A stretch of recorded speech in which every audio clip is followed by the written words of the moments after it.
dans le prochain épisode de Un si grand soleil. Tandis que Sofia est victime d'un accident, Enzo a un coup de cœur. De son côté, Sabine se venge et Gary cherchait à se renseigner sur Carole. Attention, les paragraphes qui suivent contiennent des spoilers sur l'épisode d'Un si grand soleil diffusé demain soir sur France 2. Si vous ne voulez rien savoir, ne lisez pas ce qui suit. Mardi 24 mai dans Un si grand soleil. Sofia est victime d'un accident. Consultant les réseaux sociaux, Alix constate que plusieurs internautes s'amusent de la situation du Senso. Cette dernière a donc fait plusieurs captures d'écran qu'elle transfère à la police. De son côté, Virgile est stressé par l'arrivée du club de polo de Sète. C'est pourquoi, il appelle Sofia à plusieurs reprises pour s'assurer que le buffet sera prêt pour 18h30. La jeune femme lui affirme alors que tout sera livré en temps et en heure.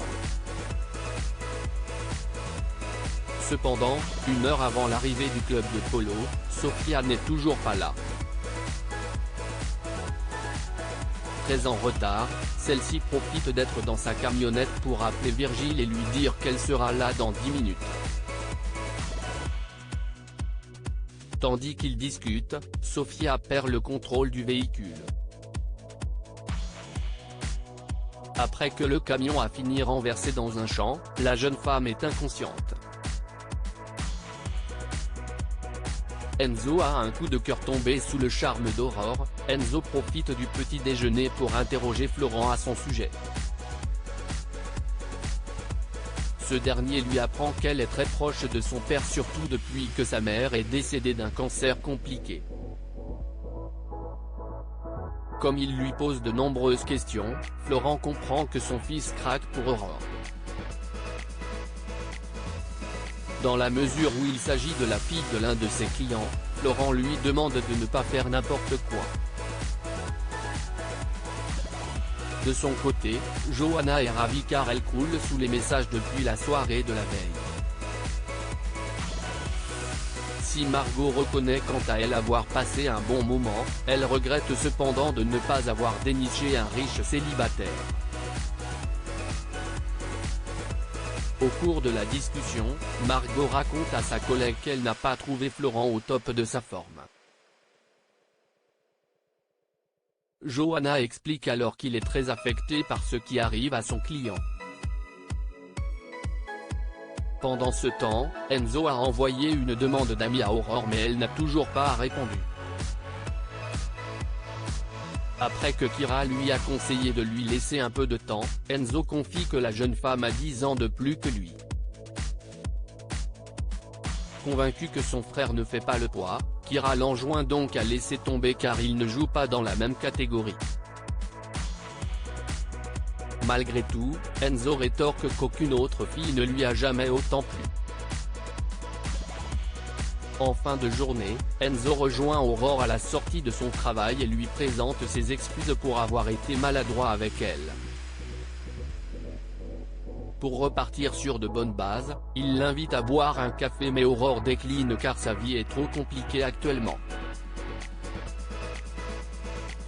Une vive déception pour Enzo. Sabine se venge. Sabine rejoint Maxime au club pour faire une partie de tennis. Tandis qu'il se montre particulièrement complice, Dimitri les regarde au loin d'un mauvais œil. En quittant le club, Sabine tombe sur Dimitri qui lui reproche d'être venu ici mais surtout d'avoir manqué de délicatesse en s'affichant avec son ami Maxime. Surprise, la professeure de maths assure qu'elle n'était pas au courant qu'ils étaient amis mais Dimitri refuse de la croire.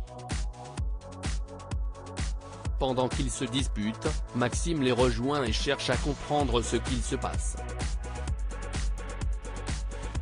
Quand Dimitri lui apprend que Sabine est son ex, cette dernière précise que leur histoire était sans importance. Par la suite, Sabine appelle Johanna et lui raconte ce qu'il s'est passé. Si cela l'a beaucoup amusé de narguer Dimitri, elle jure cependant qu'elle ne savait qu'ils étaient amis avec Maxime. Celui-ci lui plaisant beaucoup, Sabine l'appelle pour l'inviter à boire un verre. Gary cherche à se renseigner sur Carole et Guillaume appelle Carole Martinez pour prendre de ses nouvelles, laquelle juge malheureusement le temps long. Bien qu'il la comprenne, il signale cependant que c'est pour sa sécurité.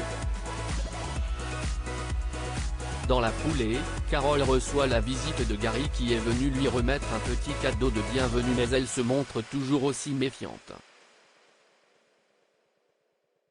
Curieux, le gérant du camping lui pose de nombreuses questions sur sa vie privée. Toutefois, elle met rapidement fin à la conversation en expliquant avoir besoin de se reposer.